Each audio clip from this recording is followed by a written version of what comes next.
Harold and the Purple Crayon by Crockett Johnson. One evening, after thinking it over for some time, Harold decided to go for a walk in the moonlight. There wasn't any moon, and Harold needed a moon for a walk in the moonlight. And he needed something to walk on. He made a long straight path so he wouldn't get lost. And he set off on his path, taking his big purple crayon with him. But he didn't seem to be getting anywhere on the long straight path. So he left the path for a shortcut across the field, and the moon went with him. The shortcut led right to where Harold thought a forest ought to be. He didn't want to get lost in the woods, so he made a very small forest with just one tree in it. It turned out to be an apple tree.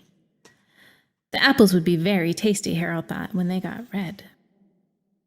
So he put a frightening dragon under the tree to guard the apples. It was a terribly frightening dragon.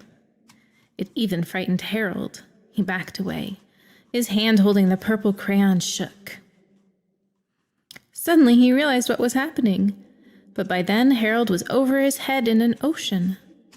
He came up thinking fast, and in no time he was climbing aboard a trim little boat.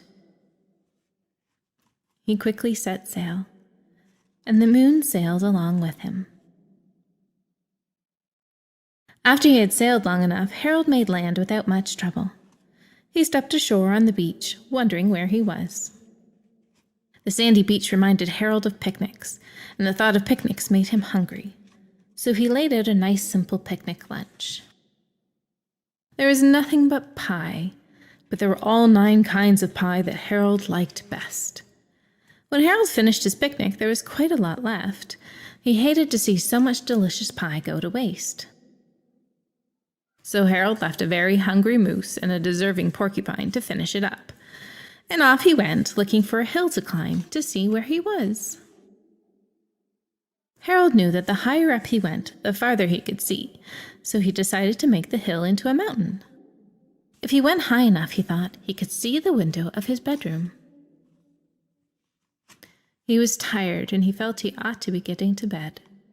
He hoped he could see his bedroom window from the top of the mountain. But as he looked down over the other side, he slipped. And there wasn't any other side of the mountain. He was falling in thin air. But luckily, he kept his wits and his purple crayon. He made a balloon and he grabbed onto it. And he made a basket under the balloon, big enough to stand in.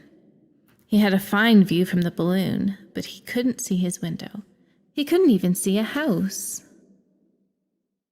So he made a house with windows, and he landed the balloon on the grass in the front yard. None of the windows was his window. He tried to think where his window ought to be. He made some more windows. He made a big building full of windows. He made lots of buildings full of windows. He made a whole city full of windows. But none of the windows was his window. He couldn't think where it might be. He decided to ask a policeman. The policeman pointed the way Harold was going anyway, but Harold thanked him. And he walked along with the moon, wishing he was in his room and in bed. Then suddenly, Harold remembered. He remembered where his bedroom window was when there was a moon. It was always right around the moon. And then Harold made his bed. He got in it, and he drew up the covers. The purple crayon dropped on the floor, and Harold dropped off to sleep.